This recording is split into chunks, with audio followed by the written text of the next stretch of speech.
Give it a couple more minutes. Anyone got anything new and exciting going on? Just set up my first appointment. Oh, nice.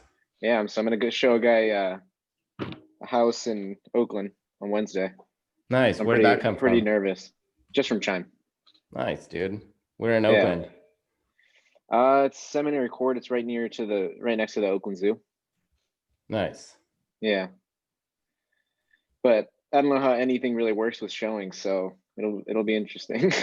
Everyone's had their first showing. Have you used your lockbox key at all yet? No, that's what I'm actually stressed out the most about. I don't know how the lockboxes work. So definitely 100% go practice that. Just go open a listing somewhere. I mean, not, let the listing agent know. I have one in Walnut Creek if you want to go over there. But practice opening the lockbox first for sure. Do it a couple times. Okay. You don't want to be like fumbling around with that the very first time. And then, just make sure you keep track of the key and just, you're going to be nervous. You're going to be nervous about like 10 different things on your first appointment. So it's easy to kind of slip up. So like, just practice as much as you can before. Yeah, I got you. But that's exciting, man. Yeah, it is pretty exciting. All right, cool. What time is it? It's 10:34. A few people cruising in. Give it a couple more minutes.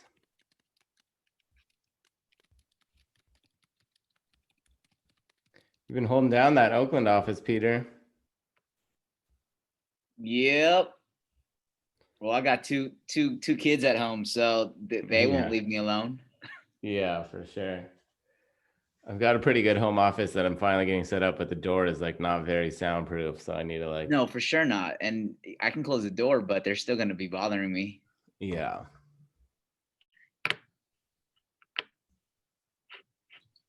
Hey, I heard we're going to go golfing. Yeah, man, let's make it happen. Have you played? I remember you said you like played at some tournament. Have you like played much before? No, hell no. So we should probably get out somewhere else a couple of times before we go to Laura's nice private club. But I'm down to go play golf. Yeah, we were playing best ball, so that was just basically me getting drunk and playing on everybody else's best ball. Yeah. You guys catch the Masters at all? I followed it the whole time. I watched yesterday. It was cool. I like DJ, but not. A little more excitement would have been cool. I know, right? It was weird with no one there. Yeah, and it was pretty much just like wire to wire win. All right, cool. We got some people here. It's 10:36. I think we'll go ahead and get started. Cool. So today is Title and Escrow 101. We're more than halfway through this first round of 6-week training. Thanks everyone that's been consistently coming and putting the time in and contributing by being here. So I'm stoked. We're going to keep making it better. But today's topic is an easier one for me because I actually worked in title and escrow for a couple of years, kind of in the middle of my real estate career. I was a title rep. Basically, there's the escrow officers and escrow assistants, and they're the people that really do all the real work. They're the ones that handle the files. We'll kind of get more into exactly what escrow is in a minute. But I was a rep. The different companies have different names from them, but they're basically all title reps, and we're basically like business development people. We're the escrow officers do all the real work behind their desks, and the title reps are the ones out there, making friends and getting people to build relationships with the company so they use them. So if you don't have a title rep kind of in your quiver of vendor partners, definitely find one. We're going to have one on towards the end of the session today. Her name's Alicia. She's got a good relationship with Kenny. Her office does a lot of the stuff. I think she's one of Kenny's kind of go-tos, and it's good. Same thing can be said about all different vendor partners, but it's really good to establish relationships with people. So when you need help or when you have issues, you have people that you have a good relationship with that you can go to get help with those things, because it just makes your life way easier to have somebody that you can trust kind of in every field. So same thing goes for home warranty reps, obviously lenders should be the first one. And title reps, definitely. And she's going to talk about some of the resources that title companies have for you, because there's some tools that they have that are kind of must-have apps and platforms that you can use to get information out in the field. And sometimes you need to dive deeper with things, and they're just a great resource to have. So kind of going to go through the overview of the whole thing, but again, I worked in title and escrow for a while, so I like to consider myself slightly more knowledgeable than the average agent in title and escrow. And one thing that's important to remember about some of the stuff we're going to go over today, and also could be said about things in the lending world. Same thing about home inspections. Like, you don't need, and nor should you ever really go in depth detail with clients about some of these things, because you want to defer to the experts. Like, you should know what different loan programs are and all that, but when it comes to the nitty gritty of qualifying for a loan and the debt to income ratios and all that, you're going to defer to the lender. Like, you should know different types of roofs and general things and what to look out for, but you're not going to like talk to a client in depth about, the construction of their roof and what kind of condition it's in. You're going to leave that to the inspectors. So same thing about title and escrow. Like, you need to know how to explain things and you need to know how it works. But when you get questions that kind of go above just the generic definition of what everything is, you should defer to the experts. So, I've been saying a lot in these trainings, like, you need to get good at answering questions with general information, but also being really good at deferring people to the experts and having a network of experts that you can kind of count on when the questions do come up that are, outside of your deep expertise. So lenders, title and escrow, those are kind of I would say those are the first two that you should really have someone on your cell phone that you feel you should have someone that you feel comfortable texting at a random time with a random question. And if you don't have someone that you have a relationship with like that yet, I would work to find those. And typically they're pretty easy to build those relationships, because vendors are always looking for the real estate agent is the one that's driving this business, and vendors are always looking to build relationships with agents. So it shouldn't be hard to make friends with lenders and title reps. They should be reaching out to you. And, it's hard these days because they're not really going around to offices and all that. But, you'll see, if you haven't, later in your career, that real estate agents are some of the most solicited to people out there, because if you think of how many people get business off of one transaction and it's driven by the real estate agent and they're selecting the vendors a lot of the time, you'll see how, easy it is to make friends and build those relationships. So again, lenders and title, to get those people in your phone and kind of on your list of allies. So we're just going to kind of go through a whole overview on title and escrow. I'm going to kind of just read through definitions, and then I'll talk about them a little bit based on my experience and practical experience. Karina, you're on the call. Feel free to jump in anytime with anything you think's valuable. But yeah, we're going to kind of cram in a lot. Alicia Candelaria from Chicago Title is going to come on at 11:30 and take us through the last half hour and go through some of those apps. I'm sure, and I hope some of you have, or most of you have, a couple of the basic apps, but if not, she's going to do a quick overview, and then you can always follow up with her and go into more detail. But all right, so what is escrow? Buying or selling a home or other piece of real property usually involves the transfer of large sums of money. It is imperative that the transfer of these funds and related documents from one party to another be handled in a neutral, secure, and knowledgeable manner. For the protection of buyer, seller, and lender, the escrow process was developed. So a quick, easy definition: escrow is a neutral third party that handles the money and follows instructions from both sides. As a buyer or seller, you want to be certain of all conditions of sale have been met before property and money change hands. The technical definition of an escrow is a transaction where one party is engaged in the sale, transfer, or lease of real or personal property, with another person delivers a written instrument, money, or other items of value to a neutral third person called an escrow agent or escrow holder. This third person holds the money or items for disbursement upon the happening of a specified event or the performance of a specified condition. So really just stressing that escrow is a neutral third party that follows instructions from both sides. And when we talked about the RPA, we talked about how in California that purchase agreement also serves as escrow instructions.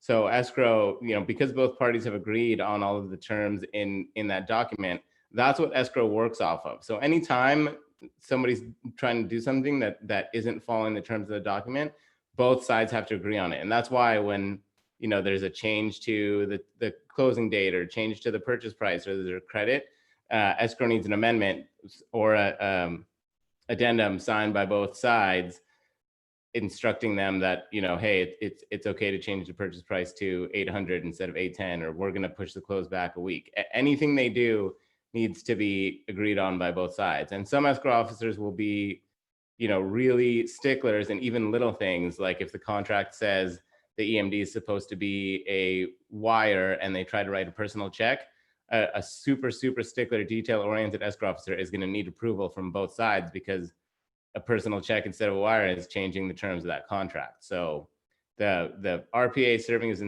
escrow instructions is just an important thing to remember when it comes to instructing that neutral third party. All right, upon using escrow holder as a common depository, the buyer and seller can proceed simultaneously in providing funds, deeds, inspection reports, insurance information, and other documents. Both parties give written instructions, the requirements of which must be met before the transaction is complete. To an experienced escrow officer, both parties give written instructions to an experienced escrow officer. Lenders also specify their conditions for completing the loan process, provided that these instructions are clear and mutually consistent. The escrow officer, as a limited agent for all parties, saves time in the closing process. So again, just, you know, understanding that their role as a neutral third party.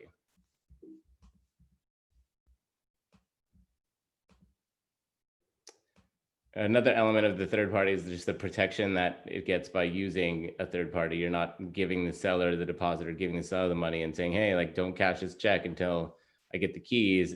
You know, there's protection there. So the authority given to an escrow holder is strictly limited by instructions provided by the buyer and seller. The escrow officer is authorized by instructions to allocate funds for the items during the escrow period, such as real estate commissions, title insurance, liens, recording fees, and other closing costs.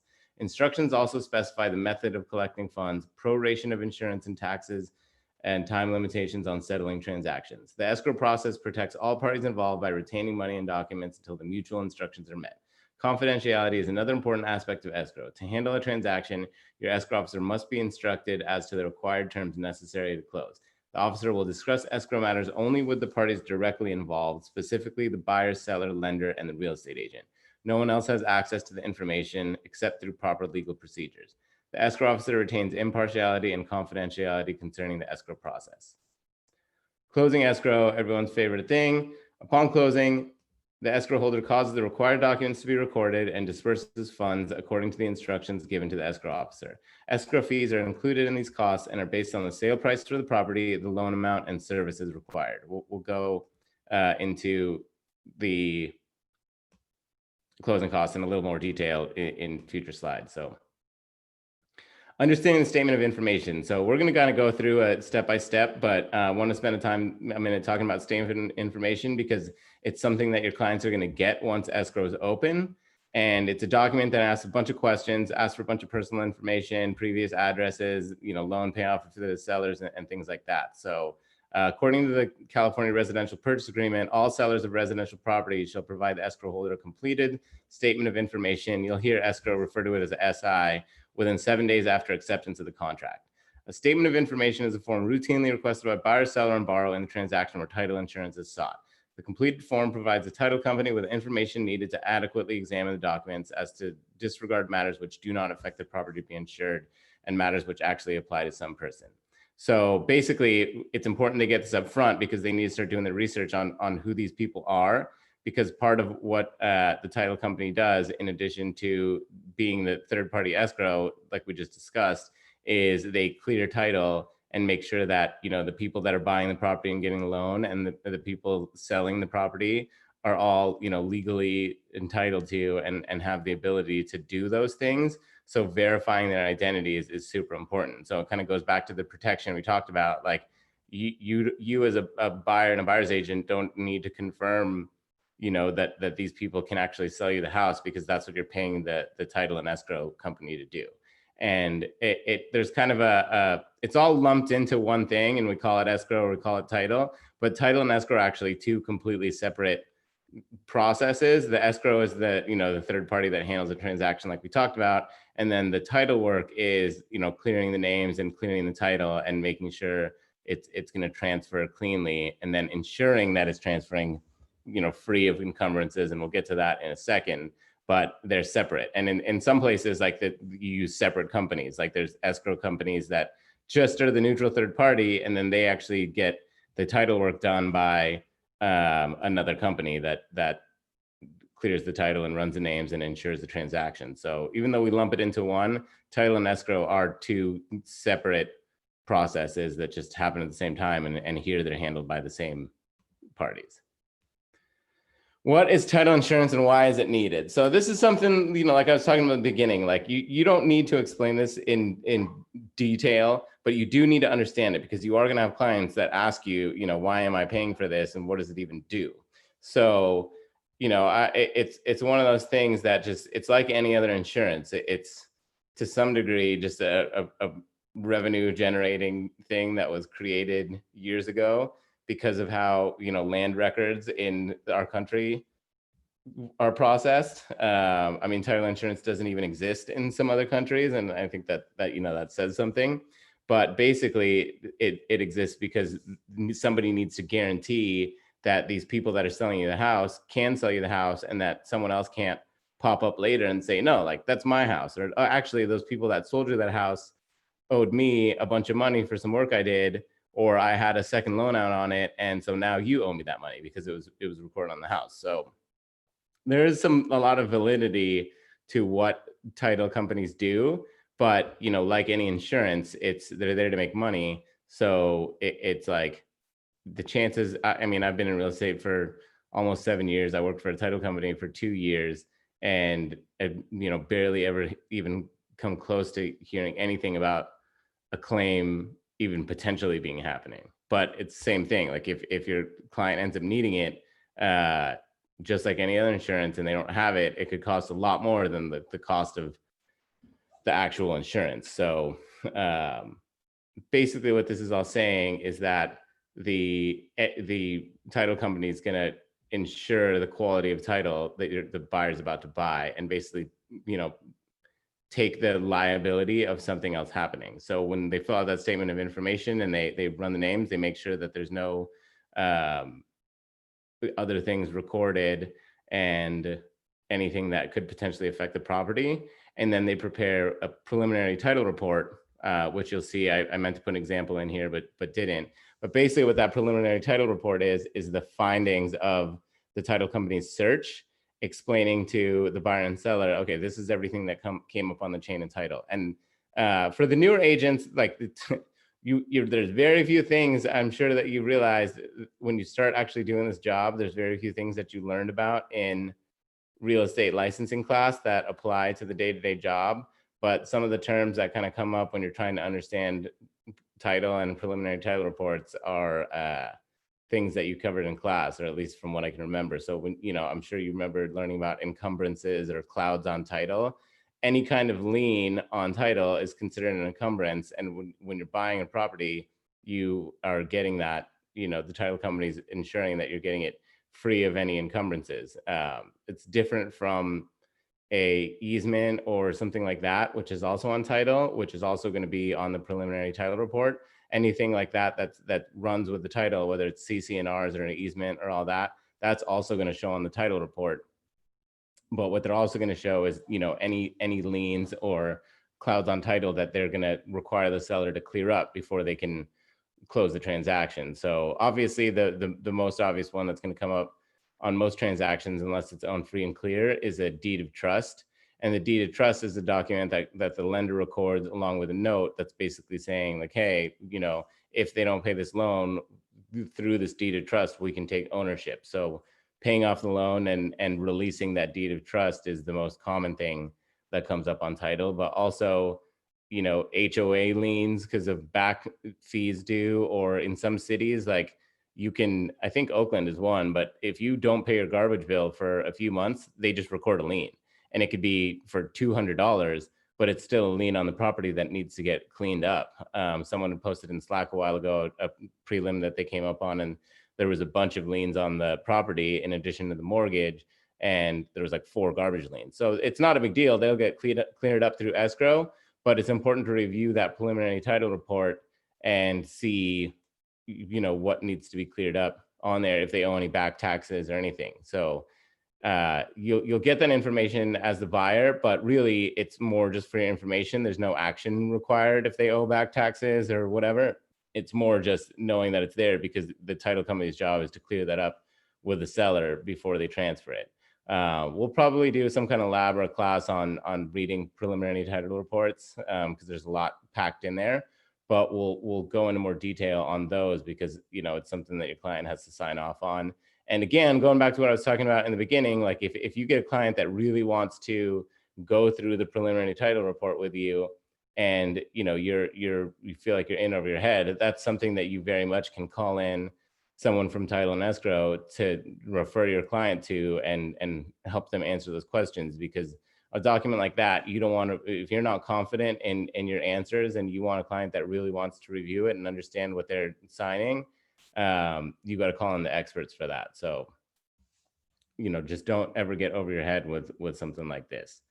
But basically that's title insurance in a nutshell. They clear all the encumbrances and transfer the property, and then they pay that insurance. It's a one-time payment for the policy that lasts while the property is owned by that person, and it ensures that if something were to come up. So it's really rare that things were to come up, but again, just like any other insurance, when you need it, you need it. And if you ever get a client that is really pushing back on why do I need to pay this title insurance, then that's when you really kind of call in the experts. I mean, that was my job as a title rep sometimes, and it didn't happen very much, but I get an agent that would call me and say, hey, like, my client really doesn't want to think they need this title insurance. Like, why do they need to pay this $2,000 or whatever? What does it even do? And, I would call the client, or I would talk to the client as somebody that worked in title and escrow and explain it. And usually once someone that thoroughly understands it can explain it, then the client, reluctantly sometimes, but the client will still do it. And the thing is if there's a loan, the lender is going to require a title policy, and that's not negotiable. You can't talk your lender out of buying a title policy. And they're pretty tricky in the way that, not to get into too much detail, but the way that the policies are structured, you're buying the lender the policy and the owner's policy, and they're separate policies. But when you buy them together, they're discounted. So if somebody really pushes to not get the owner's policy, then they don't get the discount on the lender policy that they're also paying for. And then the lender policy goes way up because it's not bundled with the owner policy. So then instead of, not paying for the $2,000 they thought they were paying, they're still paying $1,700 for the owner policy. And it just ends up being a whole mess. So moral of the story is, if you get someone really pushing back on title insurance, just let the experts talk to them, because it's something that at the end of the day, like, it's a fraction of the cost of the home. And if something were to come up, if some whack job contractor were to say they filed a mechanics lien, even if they have no right to anything, if your client has to go get an attorney to defend against this attorney or this person that says they have a mechanics lien on the property, that's going to end up costing them more than the insurance policy itself. So, I hate to say that to some degree, title insurance is a little bit of a racket, but like all insurance kind of is. And there's people that it's saved, and I'm sure they love it. But, that's my take on it. And obviously I wouldn't tell your client that it's a racket, but, it's important you understand why it exists, because they're going to be paying for it. Understanding property tax. So that's something that will come up as part of closing costs. A lot of the stuff that I want to cover in this is understanding the closing costs that your clients are going to be paying in escrow. Property tax is a tricky one, because it has a lot to do with the timing of when the property closes and how it's prorated. And then also, depending on what your lender is requiring, if they're going to do an impound account or something like that, they might be collecting more and more property tax. But basically, property taxes are divided so the buyer and seller each pay taxes for the part of the property tax year that they own the home. The fiscal tax year commences on July 1st of each year and ends on June 30th of the following year.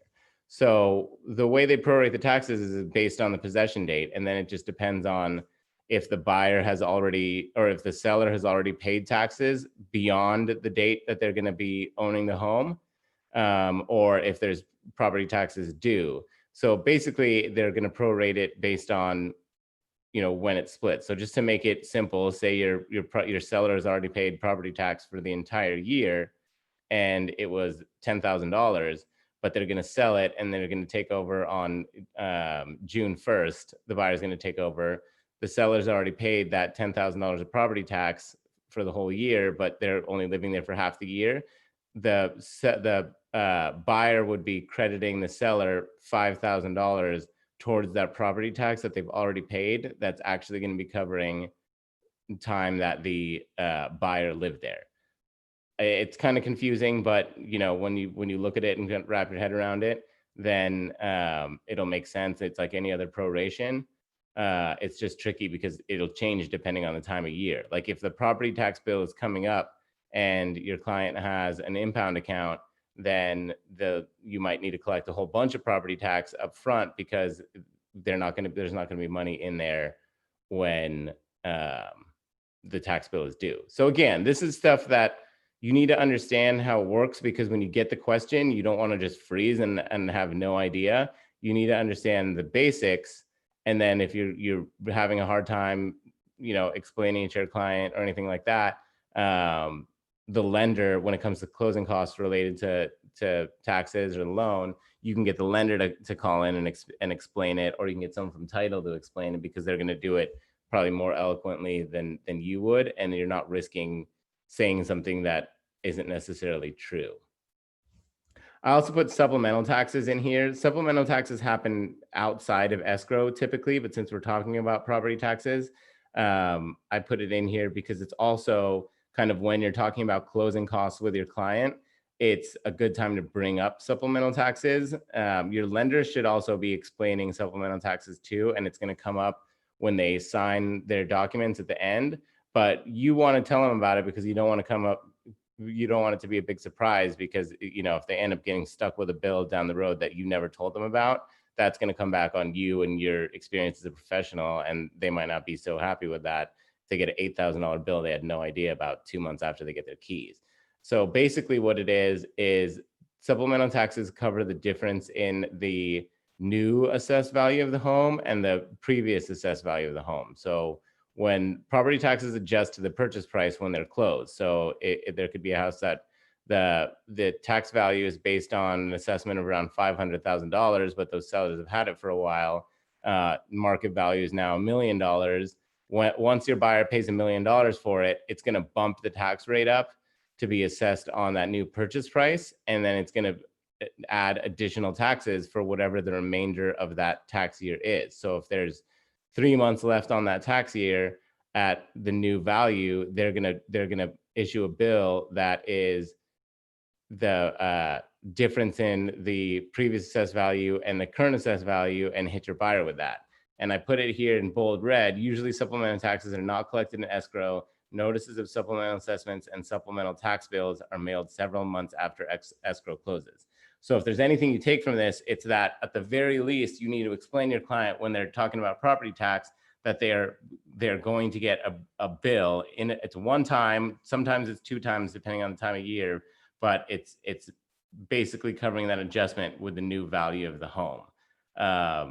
You can explain this to your clients a bunch of times, and chances are you're still going to get a call a month or 2 in about like, hey, I got this tax bill for X amount. Like, what is this? And I make it to a point to explain to people, and I still get that phone call, but you need to just make sure you can explain it. So when it comes, you can remind them, hey, remember what we talked about? It's the supplemental bill. It's the adjustment on the purchase price.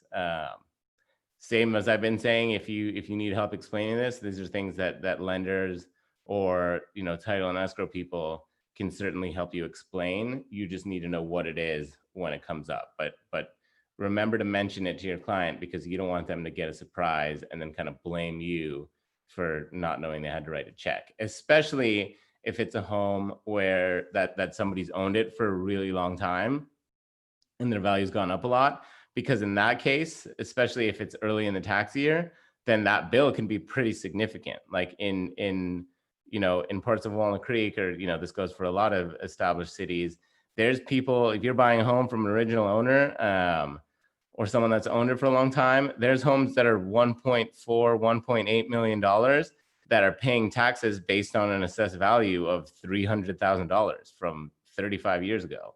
So you'd imagine, the 1 to 1.5% of that million plus difference is going to be a pretty hefty supplemental tax bill. So again, like just give your clients a heads up. You don't need to explain it in detail. At the very least, just let them know, hey, part of buying a home is paying supplemental taxes. It could be a month after you close. Sometimes it takes 3 or 4 months, but they will get an additional tax bill, and chances are you're going to get a phone call even if you have explained it. But supplemental taxes, important to remember. Obviously, I made some mistakes on this slide.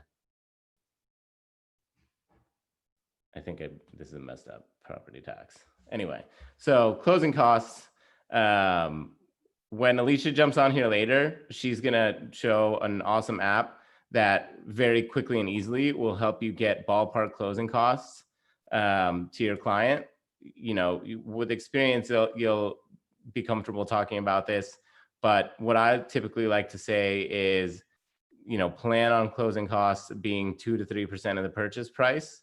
Some areas it's going to be closer to that 3%. Some areas it's going to be, closer to that 2% or even less.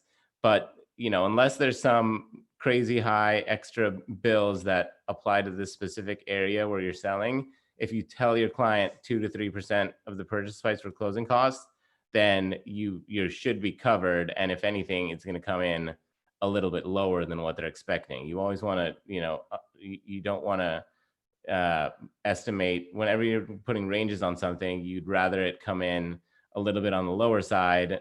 You'd rather your estimate be on the higher side and the actual bill be on the lower side than the other way around, because then they, they're pleasantly surprised because they set aside $25,000 for closing costs and they actually only need 17, is a much better position to be in. So this is just basically a list with an overview of some of the different closing costs. There's the title and escrow related closing costs. The main ones are going to be, the escrow fee, which is based on the purchase price. And the apps from the title companies you put in the purchase price and it'll tell you specifically what the fee is. And then there's the owners and lenders title policy coverage. That's the other big chunk of title and escrow. So if you remember in the RPA, when it talks about who pays what, in most counties, the buyer pays for title and escrow. So that's going to be a big chunk of their closing costs. So estimating that up front. It's also something that a good lender, or all lenders should be discussing with their buyer as part of their pre-approval, because the lender needs to understand their entire, financial picture. And if they don't explain closing costs to them as part of pre-approval, and some of the down payment money is actually they need for closing costs, that's going to screw up the whole loan. So again, lenders are going to go through this, but you need to understand it too, at least at a basic level enough to explain and pull in an expert. There's also going to be the loan related closing costs. You should understand from your lenders what that is. It's pretty competitive out there to lend money these days. So generally speaking, most lenders' fees are pretty similar, but some lenders might charge $700 for an appraisal, some might charge $500, some might charge $900. There's the origination fee, which is kind of the main fee for the loan. Points are usually optional. That's something that they'll talk to the lender about.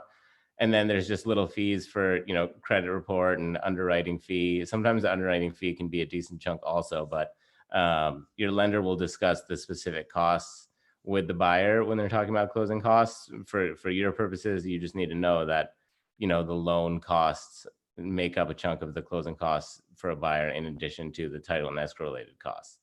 And then other possible fees in here, they typically pay a year of homeowners insurance, mortgage insurance if it applies to the loan, property taxes. We just kind of went through that in some detail. That can really be the wild card in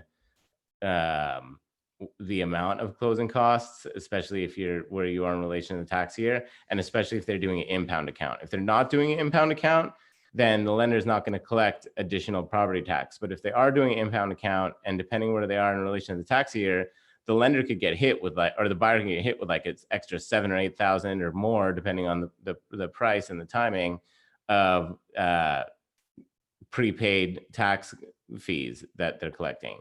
And when it comes to closing costs, You're going to hear about recurring and non-recurring closing costs. Basically, recurring closing costs are something like homeowners insurance or property taxes, where your buyer is going to be paying that every year. Non-recurring closing costs are one-time fees associated with the purchase of the property. So title and escrow is a one-time fee. So it's a non-recurring closing costs. Obviously property tax again and insurance is recurring. And the reason it's important to know that sometimes is if you're ever discussing there's a potential for a credit for your deal, then lenders typically only credit towards closing costs, and some lenders will only credit towards recurring or non-recurring. So knowing the difference, if the lender says, hey, yeah, we can do a credit, but it's only towards non-recurring closing costs, then you have a little bit less to work with. Again, beating a dead horse here, but you can refer to your lender when you need help explaining these things, but you need to understand it just generally speaking. Additional fees. So HOA fees can be part of closing costs. What's typical is the seller pays for the HOA documents and the buyer pays for the HOA transfer, but that depends on how the contract's written. And then, anything paid through escrow, inspections, reports, the seller usually pays for the natural hazard disclosure through escrow.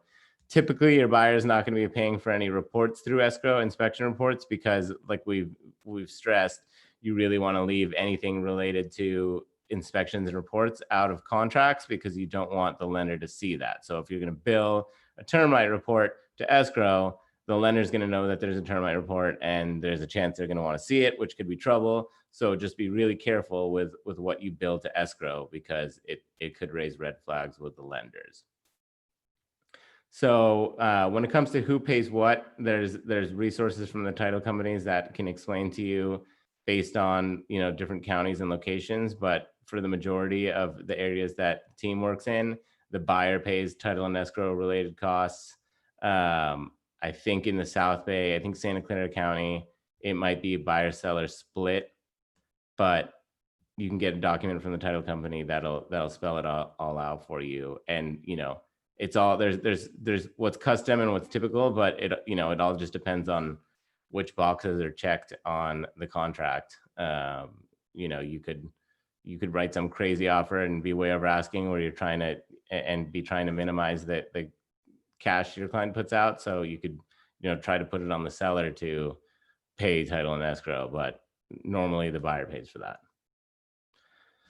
that. So life of an escrow here.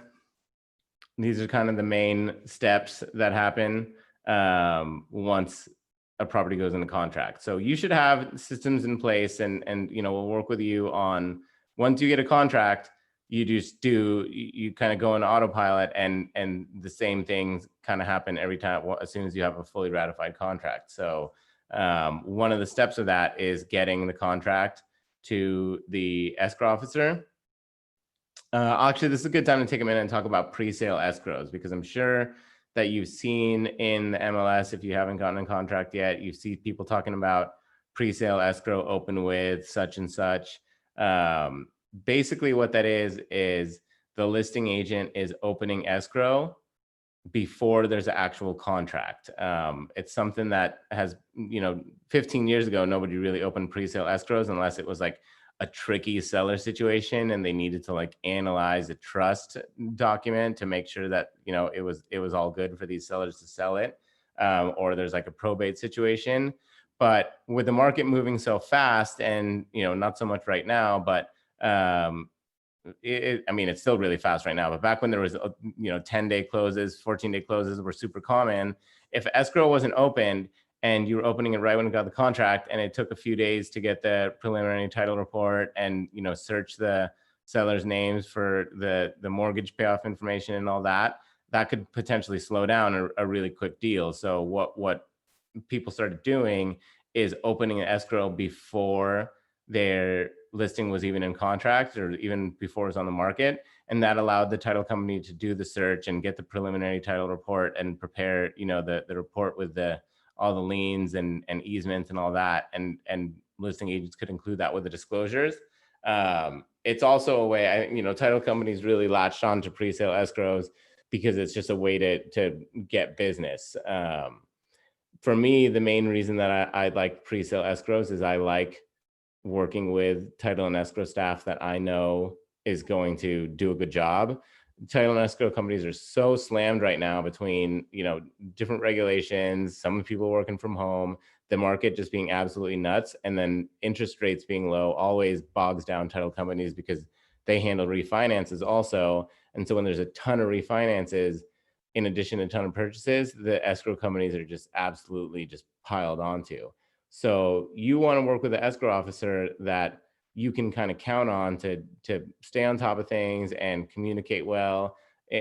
For better or worse, one of the main things that I learned working, I was an agent before I was in title and escrow. When I was an agent, I just assumed that, all escrow officers were the same and they did everything they can to advance the transaction in a timely manner. And they were just doing their jobs. But I realized that it's really easy to fall through the cracks with title and escrow. And, if they forget to schedule a signing or they let loan docs sit for a while, you can delay your closing. And it's purely just because of the quality of the work that the escrow officer is doing. So working with title and escrow people that you're confident in is super important. So that's a big reason why listing agents in a competitive market open pre-sale escrows, because it allows them to kind of dictate who's going to do the escrow. Really, it's the buyer that's supposed to choose because it's the buyer that pays. There's some agents that don't even do pre-sale escrows because they think it's like unethical because they don't want to force a buyer to use an escrow officer, but it's pretty common. There's good reasons for it, but ultimately you don't have to go with the pre-sale. But if you're in a competitive offer situation and the listing agent's asking you to do something, unless it's an absolute deal breaker to you or your buyers for some reason, you're probably going to go with the pre-sale. I typically go with pre-sales, but I also kind of am pretty confident working with any title company. But there's also some escrow officers and that I've had bad experiences with. And if pre-sales was one of them, like, unless I think it's going to cost me the deal, which it really shouldn't, because again, the buyer's paying for it, I'm not going to use that pre-sale. But when you see pre-sale escrows opened, that's typically why. It's because the seller, the listing, there is some work in preparing for the sale, but also it's just a listing agent wanting to use their go-to escrow officer because it just makes their life easier if you've got somebody that you work with and you can count on and you know how they like to communicate and all that. So going back to kind of the step-by-step, once you have a ratified offer, the first step is to get it to escrow. So whether you're opening escrow from scratch or you're just getting the contract to the escrow officer that has that pre-sale escrow open, that's the first step of getting the ball rolling. You also want to get the copy of the contract to the lender, because as soon as there's a ratified contract, the clock starts ticking and the next day is day one of everything. So if you lag on getting everybody the document that they need to really get started in doing their part of the transaction, it's just going to slow everything down. So as soon as you have a ratified contract, get it over to escrow. And you also want to provide them with your buyer's information. So, I have a stock email that I use where I send them the contract, send them the buyer's information, ask them to reach out directly to the buyer to arrange for the EMD. We've talked about the EMD or initial deposit. Once they're in contract, they have 3 business days on a normal contract to get that in. So, talk to your client about when they're going to get it in, and then let them coordinate with the escrow officer, the details. If they're going to drop off a cashier's check, make sure they know where they're going, or at least know who to talk to. If they're going to do a wire, make sure that the escrow officer reaches out and provides wire instructions. But that getting the contract and arranging for the earnest money deposit is going to be the first step in opening escrow. And then once escrow is open and they have all the information, then you are more focused on, the stuff that you're doing during the contingency period. So we've talked about, scheduling inspections and doing all that. That all essentially kind of happens outside of escrow. Getting full loan approval so you can remove loan contingency if you have one, getting the appraisal done, getting all that stuff in time. So while you're focused on that, escrow is just kind of working on the background. So, as soon as I get in contract, I tell my clients, you're going to hear from the lender and you're going to hear from the title company, and, try to get back to them promptly, and any information they request, get that back as soon as they can, because any delay on your part could delay the transaction. So just let them know that, you know, the ball's going to be rolling as far as the escrow company, and but they might reach out to them for that. You don't need to do, there's not much action required on your part.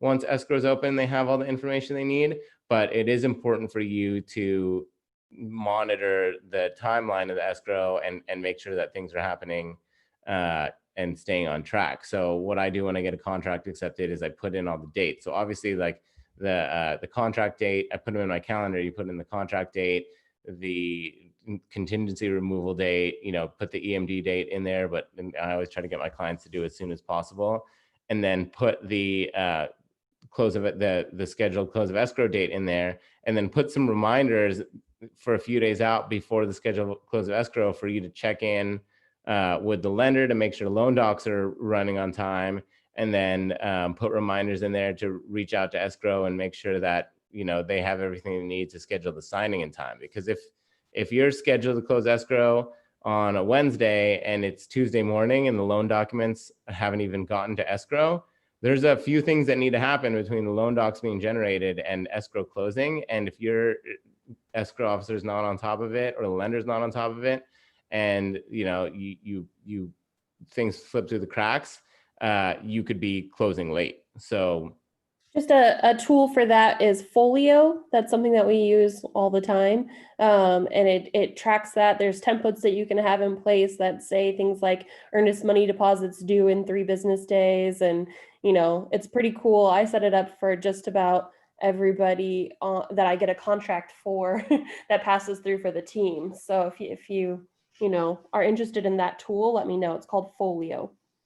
yeah, definitely have a system. And when we talk about the different systems that you should have as an agent, you know, a system for what happens when you get in contract is important, because if you're having to put a lot of, you know, mental energy and effort into babysitting escrows and doing all the stuff you do, that's taking you away from prospecting and you know, it's taking you away from other activities that are going to get you more escrows. So the more you can streamline things and make sure you're on top of them with as little amount of effort as possible, just the better it's going to be for your business. So having that system in place, and same thing, you know, a signing falls through the cracks and now it's delayed and now you're putting out fires because you're not going to close on Friday and the moving truck's supposed to come, like that's just, you know, wasted energy and effort that potentially could have been prevented if you were proactive. So, but being proactive with, you know, the least amount of effort is how you can benefit from systems. So just real quickly to kind of talk about the last few steps that happen in escrow prior to closing. So once they have everything, you don't need to do much until the loan docs are ready. Yeah, I mean, and still there's no action really required on your part other than making sure that these things are all happening. So once the loan docs are ready from the lender, then the lender needs to send those to escrow. Once escrow has the loan docs, they basically need to prep the signing package, and then they need to take they need to get the signing package arranged for notary and schedule that with the buyers. Once the notary's scheduled or the signing scheduled, the buyer obviously has to sign. So these are things that you should be talking to your buyer about. If you know, check with your, in the week before closing, like make sure your buyer is going to be available to close, to sign, and you know their schedule. There's a lot of flexibility with notaries. If they need to sign at you know 9 p.m. at their house, or you know, I've had people sign at bars and restaurants and things like that. So, but you know, if your buyer is going to be completely out of touch on a boat in the middle of the ocean a week before closing, you need to know that, because they need to sign those documents at some point. And for it, the lender also needs to know that, because they need to make sure they have the documents in time. But once those documents are signed, they need to go back to the escrow office so the escrow office can get them back to the lender. The lender and the escrow officer basically need to like balance everything out and make sure all the numbers line up. And then the escrow puts together what's called a funding package and gets that to the lender. And that's all the documents that they need, the lender needs to actually fund. And then the lender needs to fund into escrow, and typically, or always, they send a wire. So there's a lot of moving parts to it, and every lender is a little bit differently. Like some lenders will require hard copies of the documents back to fund. So it's important to know how these work on deals you're trying to cut really close, because the mechanics of it sometimes will just, you know, if if you're supposed to close on a Wednesday and docs don't come till Tuesday morning, that could be just fine and everyone can do it. Or if there's, if that's a situation where the lender needs the docs overnighted back to them before they can fund, and there's no way they're going to get the docs in time to get the funds in escrow in time to close on Wednesday, like you need to stay ahead of that. So just asking the questions, like you don't need to do anything, but you need to just be sending emails to your lender and escrow and in the days prior to closing, and just make sure you're on track, because they have, you might have 1 or 2 transactions or 3 or 4 or 5.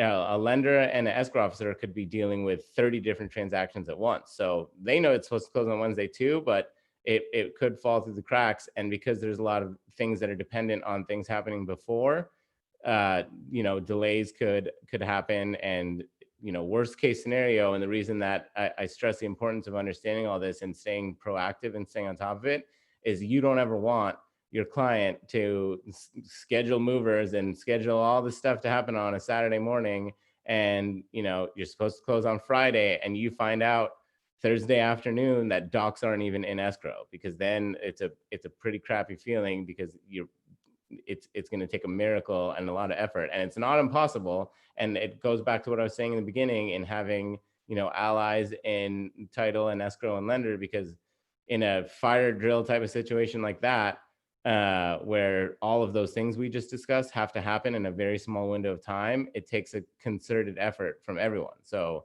you can still save it, and those people still might be able to move in, but you just don't ever want to be on that situation. When I worked in title and escrow, like in most jobs, especially Monday through Friday type of jobs, like Fridays are like a mellower day and people kind of check out early, and Fridays are cool because it's a little bit easier.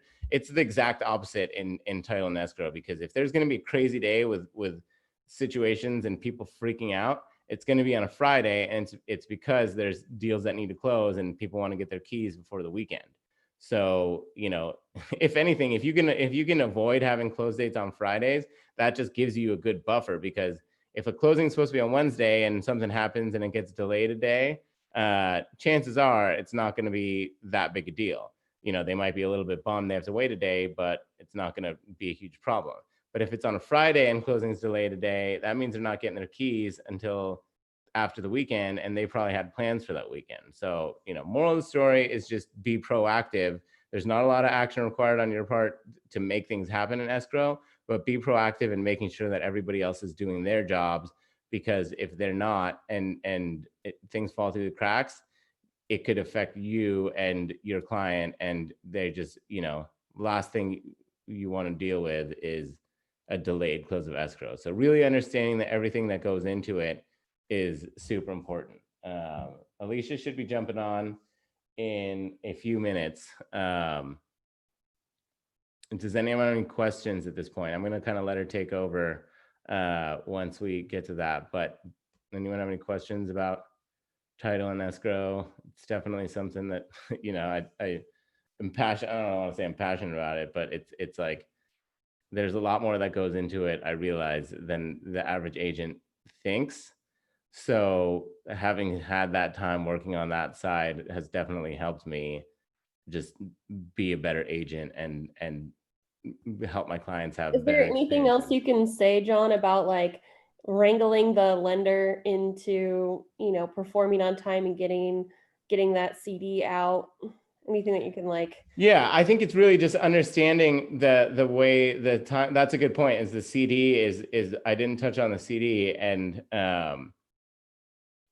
it's this actually goes back to from to the start of having good lenders and working with good lenders. And when your buyer comes along and is pre-approved by some giant bank or some lender you've never heard of, at the very least you want to have a discussion with that lender, vet that lender, make sure they can write competitive offers, and just get a feel for like how they communicate. Because if you're having a hard time getting hold of an agent just to get a loan officer just to get a pre-approval letter or find out what kind of terms you can write, imagine what you're might run into when you have a problem. So all the way to the beginning, do everything you can to work with a good lender. Ideally, you have your preferred lenders that you work with all the time, and you can get your buyers to use them. That's not always going to happen. But regardless of who you're working with, establish a line of communication with the lender, and then don't rely on the lender to do everything. Once you have, Kaylin and Deanna and with AMC, who I've done things with, like they're my go-to. And when I have deals with them, I trust them enough to just sit on autopilot. But when I have some lender I've never worked with, I make sure that the CD goes out. I make sure that the loan docs are going to be in escrow on time. I make sure that they're going to get the loan docs back in time, and I make sure that they're going to fund in time. So if you don't understand like the mechanics of the CD and the loan docs and the signing, you won't be able to stay on top of it. And so the CD is at the closing disclosure. It's new from a couple of years ago, but basically it's the kind of last thing from the lender for the buyer to approve before they drop the loan docs. And it has all the, it tells them what their payment's going to be. It tells them how much they're going to pay over the life of the loan. And the loan docs can't be signed until 3 days after that's signed. So if that goes out 2 days before closing, you're definitely not closing in time, because that's something that there's no exceptions to. So making sure that the closing disclosure, sorry, 3 calendar days, right, John? Not 3 business days? 3 calendar days, yeah. So if they sign on a Saturday, then, Monday, Tuesday, they can sign on the 3rd day. I had a lender trying to pull something where he said it had to be business days. I was like, I don't think so. Yeah, Trying to buy yeah. more time. And they sign those electronically. So it's like, again, and understanding what things are, like when you're around that time, and when you're getting towards the end, and your buyer has the CDs coming, they're talking to the lender, but you really want to make sure that they understand, like, okay, you're going to get this closing disclosure from the lender. The lender's going to explain it too, but your buyer's relying on you for this whole thing, and you're communicating with them about the transaction overall. Make sure that they sign that closing disclosure as soon as they get it. And if they have any questions or something doesn't look right, make sure they address it as soon as possible, because any delay in the buyer or the lender doing their job is going to delay title and escrow from doing their job. So your job, once you're in escrow, your main job is just to move things along so everybody can do their jobs. And with that, I think we have Alicia here. I'm going to kill the screen share for a minute. Hi, Alicia. Hey, John. How's it going? Hey, everybody. Hey, girl. Hi. So we got about 20 something agents here. We got mostly newer agents, and Kenny's here too. Kenny's sideways on my screen. He's sideways on mine too. Yeah. But yeah, so I've just kind of been taking them through the basics of escrow and closing costs and property tax and all that. Throughout the whole thing, I've really just been emphasizing the importance of having a partner that you can communicate with when it comes to the world of title and escrow. So when they have questions they can't answer, they have somebody to reach out to. And so Alicia is a great example of somebody that you should have kind of on your team when it comes to helping buyers, because she's someone that can really help if you get in a jam and you can't understand things. She's got a lot of great escrow officers.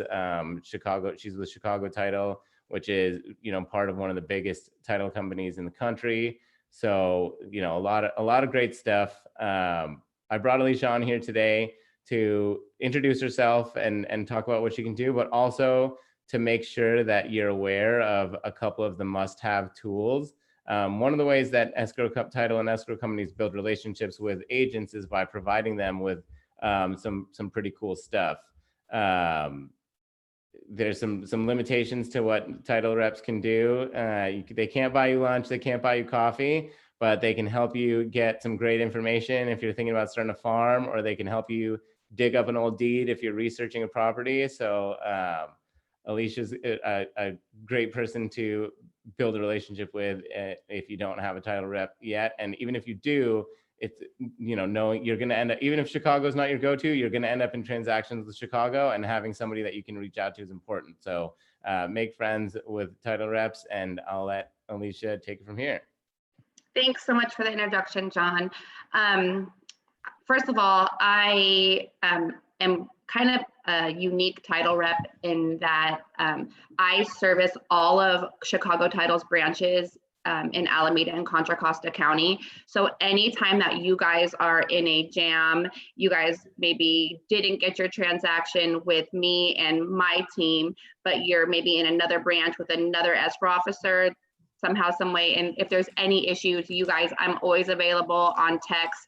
A lot of you guys that work with me know I work outside of normal title company business hours, which are your Monday through Friday, 8 to 5. I'm always available on evenings and weekends for you guys. So if you guys ever have any questions or are in a jam or need fees or need anything in a pinch, you guys can always call me. Texting is the fastest way to get a hold of me, as I'm sure all of you guys work the same way too. So my cell phone or texting is always the fastest way to get a hold of me. So I just wanted to put that out there first so that you guys know, just because it's maybe your escrow's not with me, if it is with Chicago, I can always help you guys out. And then when you guys get onboarded, you guys usually get hooked up with me and I set you guys up with all of our tools. And like John said, we're going to go over a few of the must-haves. And those must-haves are being able to run a property profile with Chicago Title Now is the app, but on your computer, it's chicagotitle.com. And what you'll be able to do is if anytime you guys want to look up anything about a property. Oh, and really quick, if you guys have a question, you guys can unmute yourselves. It's a small group. You guys can unmute yourselves and just feel free to interrupt me at any time if I'm saying something that you guys have a question on. But Chicago Title Now is the app on your phone, and chicagotitle.com is where you go on your computer. And it is a place where you can go and you could put in a property address or an owner name. If you don't have a property address and you just want to look up this person and see what properties they own, you guys can go there, and that's going to be your resource for all things property related. So anytime you guys want to look up properties, Chicago Title Now, and it's going to give you all of the information as far as building information, structure wise, how big the lot is, how big the square footage of the properties, permitted bedrooms and bathrooms, and owner information. And then it's going to go into the transaction history of the property, so you'll know when it was sold, when they changed, when they added a wife on or took a husband off or added a child, went into a trust. All of those things are on there, and you could actually all the links are live from your phone or on the computer, and you could click on the documents and it'll pull the actual recorded document right up. So does anyone have any questions on that? That's pretty basic, but I really wanted to go over that because it's an important tool for your business. Everyone good to go? Cool.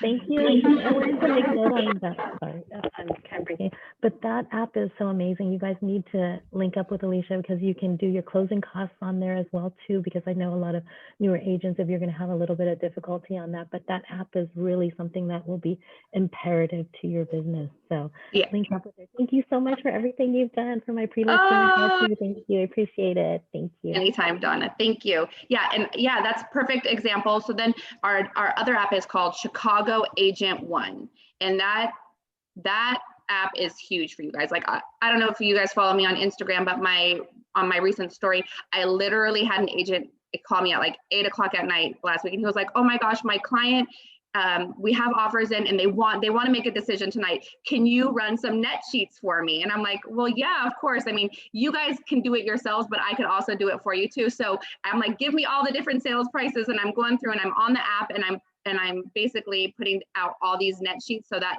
his clients had them, all of the offers in front of them, and with all of the net sheets in front of them, and they were able to, they selected an offer that night. And so that's it. So that's a tool it's a must-have, like John said, and you go in, you plug in, you can buyer or seller, so you select buyer and seller, whichever one you have, whichever scenario you're in, and you plug in all of the information. Chicago Agent One now is auto-filling the the property, if it's a seller net sheet and you plug in the property address, it automatically loads in the tax information for you. So you guys don't have to search for that anymore. And in some areas, we also have the mortgage balance in there. So it populates the mortgage balance. So you have like a nice clean net sheet.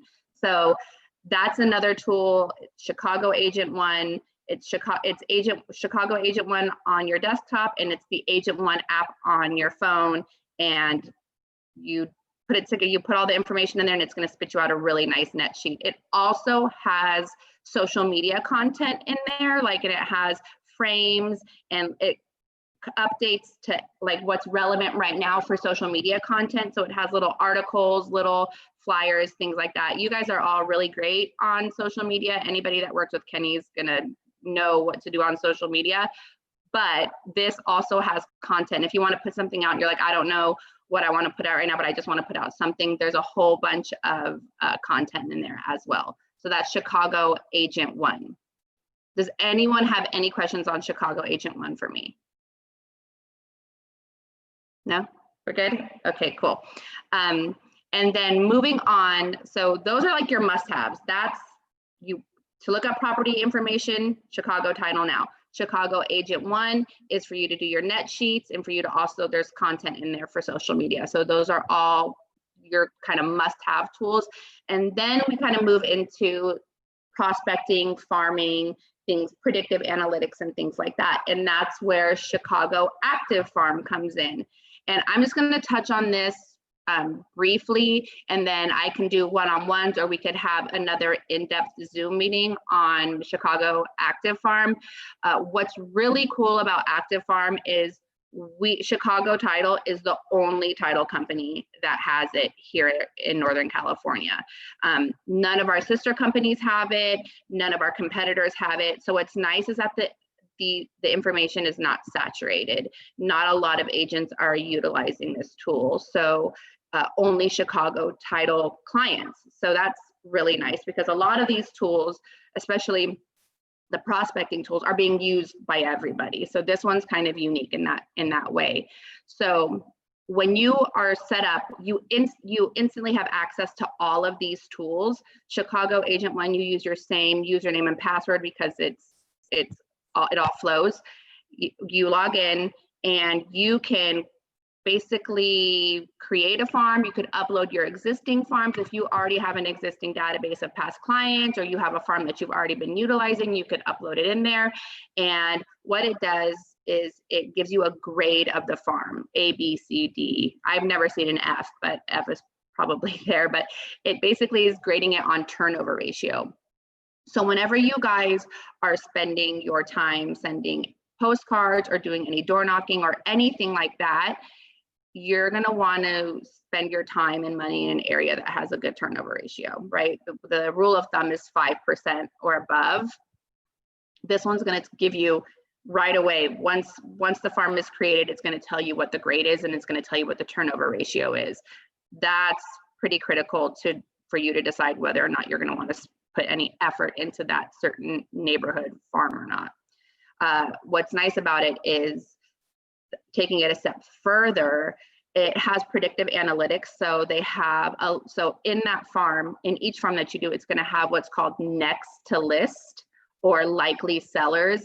And these are people that meet over 20 different data points that they meet the criteria to be the next to list, that they're going to sell within the next 1 to 2 years. Now, the program doesn't tell us what all of that criteria is, because if they did, then maybe we wouldn't use their program anymore.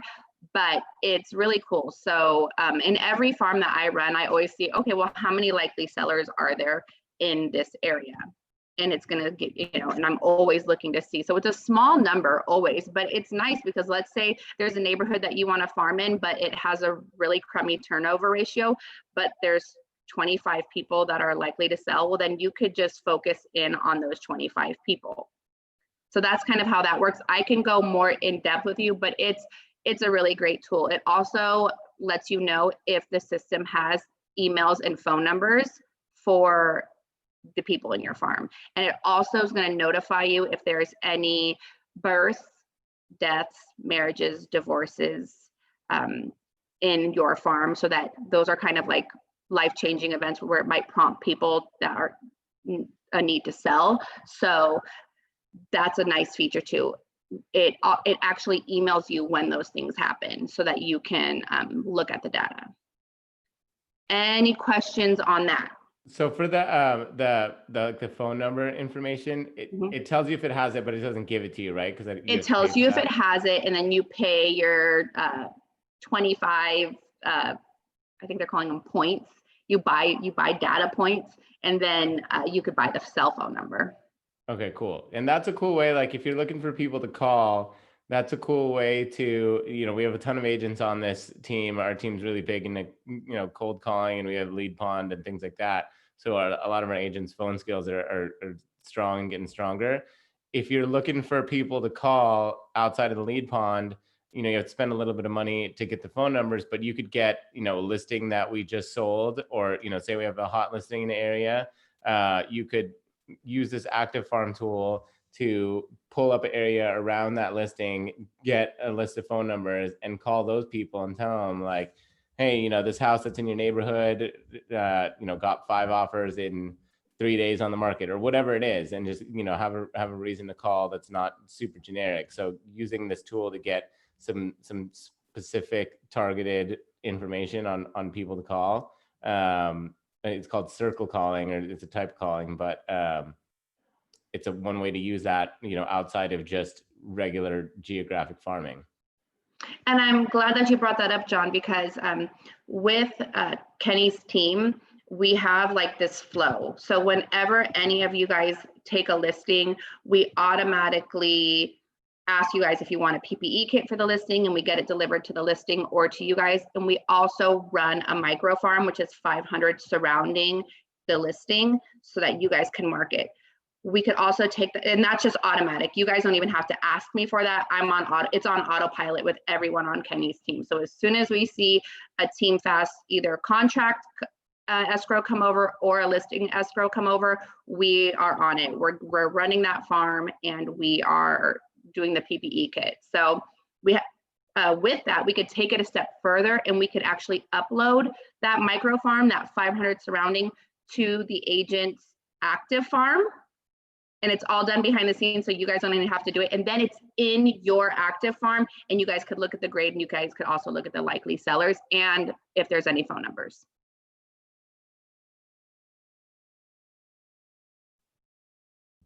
The likely seller is a good way to narrow down an area too. Like if you're thinking about, targeting a specific neighborhood, but there's, 3,000 homes in it, or 1,500 homes, and you're not going to do 1,500 postcards, but you still want to get that general area, you can use the likely seller tool to narrow it down into a more manageable mailing list.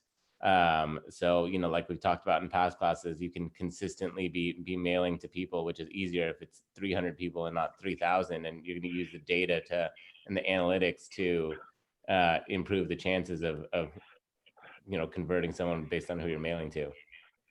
Yeah, you don't want to send any postcards to anyone that just literally bought a house last year, or things are different now this year, obviously, but in the past, you're probably not going to send someone that bought it within the last 2 years. You want to send someone that has a lot of equity, maybe it's been a house for a while. But right now, a lot of people are just retiring, relocating, because farming is very effective right now.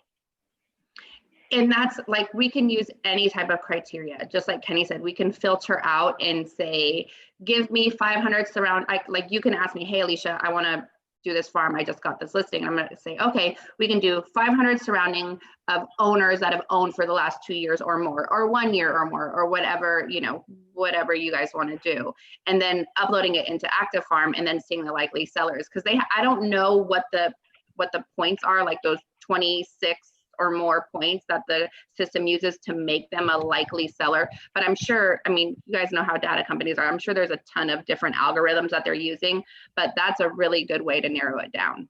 Yeah, or owners only, or investors only. That way, like if you're mailing stuff to people who own multi-units that want to get out of California, which is really high right now, then your messaging is going to be completely different.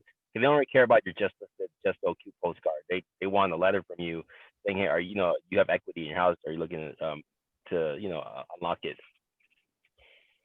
Yeah, Yeah. and Kenny, that's a good point. Kenny touched on is like customizing your marketing based on who you're selling to. If you're doing just sold to, you know, you're sending it to a non-owner occupied property, the renter in there might not necessarily care about what something's sold for, but you can tailor your marketing. You know, if you're going to send something to renters, maybe you send something about, you know, the record low rates or different programs that are available to people. Or you could use those filters and really kind of fine tune it. You could look in the neighborhood and find, you know, everybody that owns their house free and clear, has a ton of equity, and like maybe tell them about the new proposition that passed, and they can, you know, move their tax base easier than they used to be before. But, you know, really just using those filters to create little audiences, and then creating marketing that is going to resonate more with those specific people.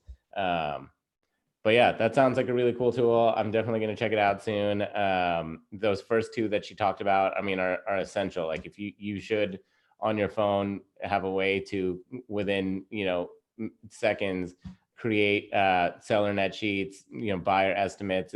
I use it if somebody's talking about like, what would the payment be on something like this, you know, or what would the closing costs be on something like this. You use those apps. Or, you know, people have random questions about how long the sellers own this property. You can pull up a property profile.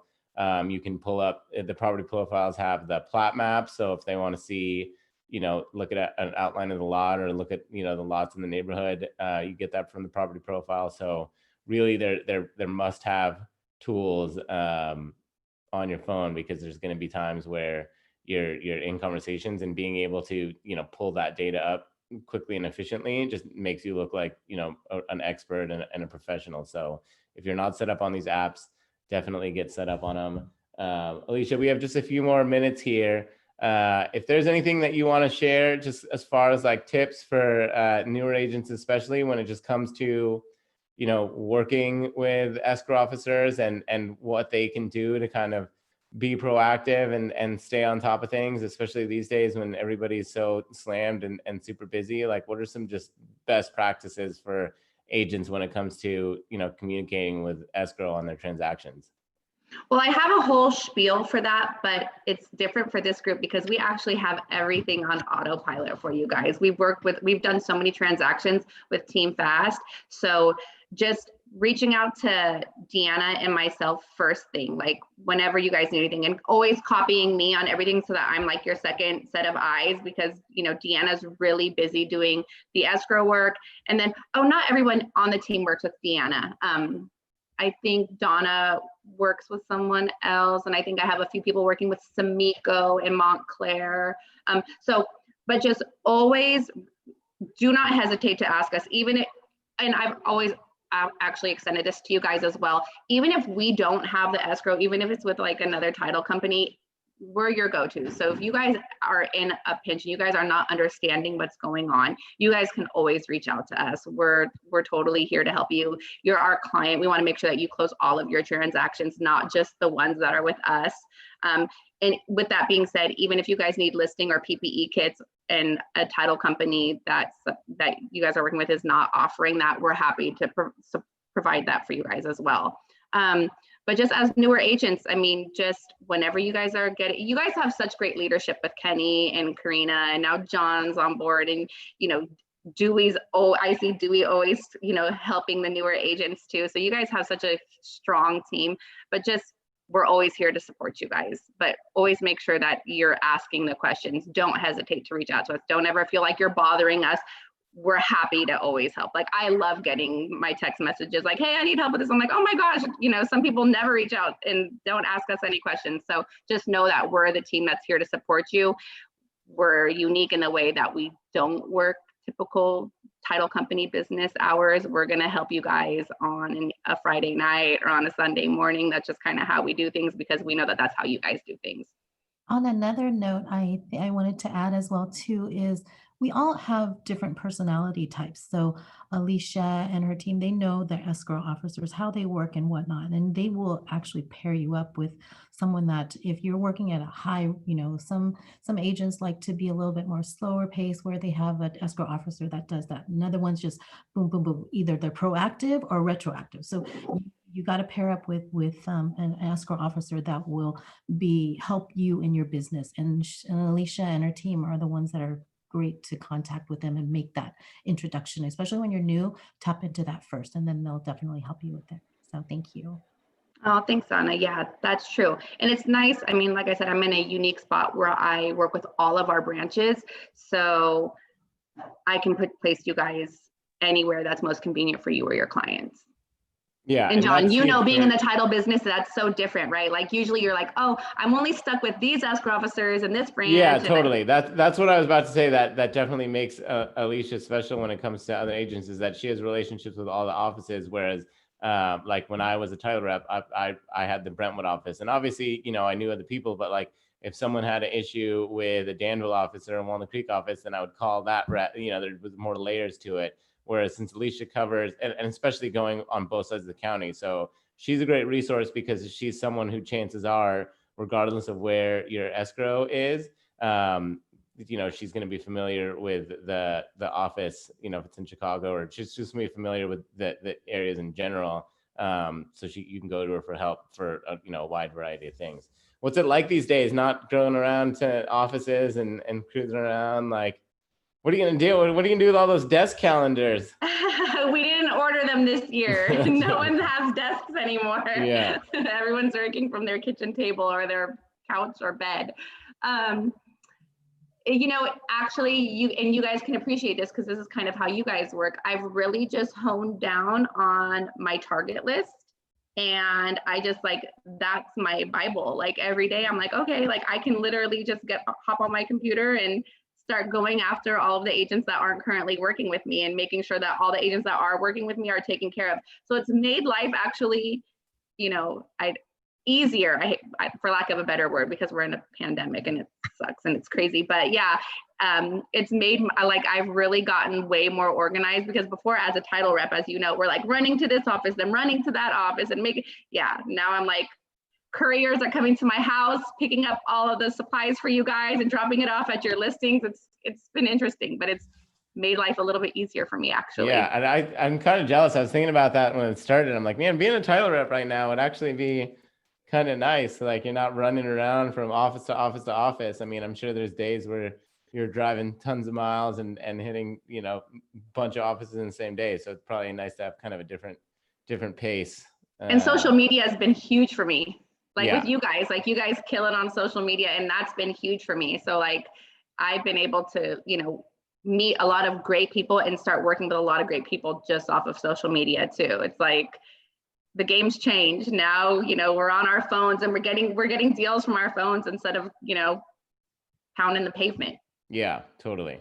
Cool. Well, if anyone wants, you know, if you're not signed up on those apps, reach out to Alicia. I'm going to drop her.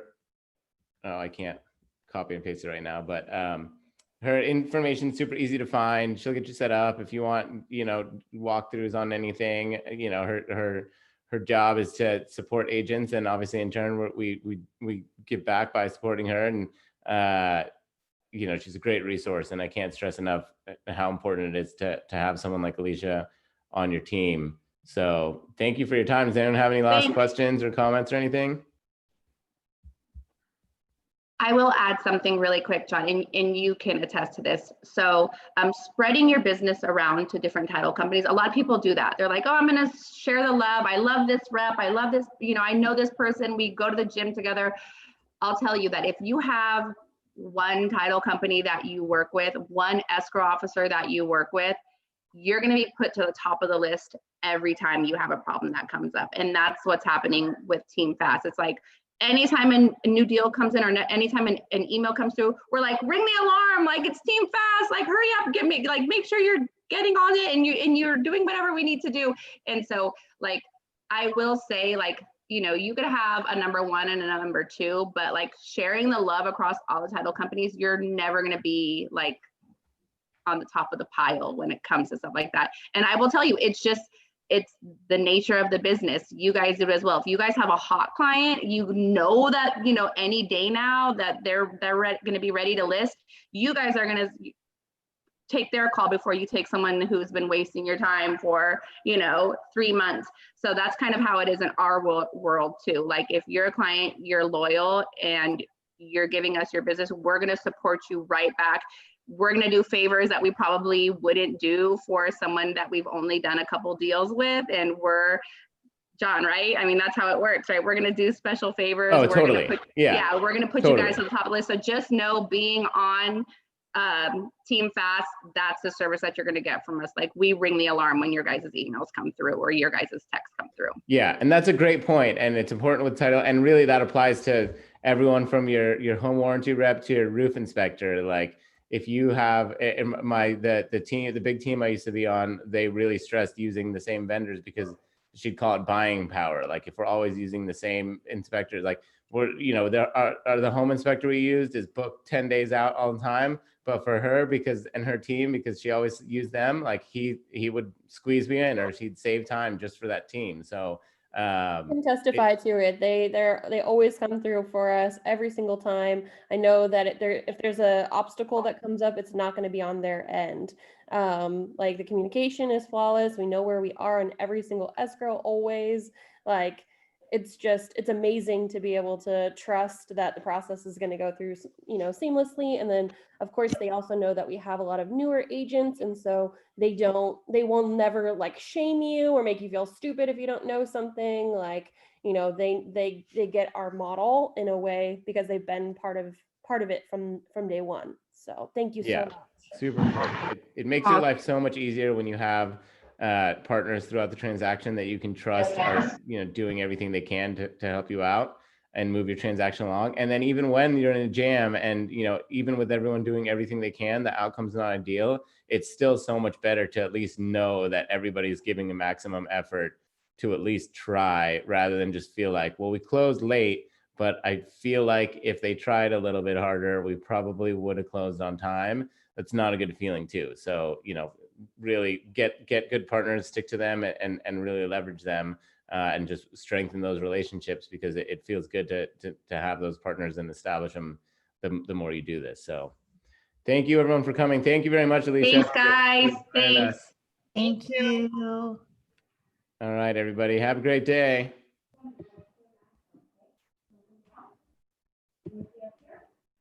Thanks, Alicia.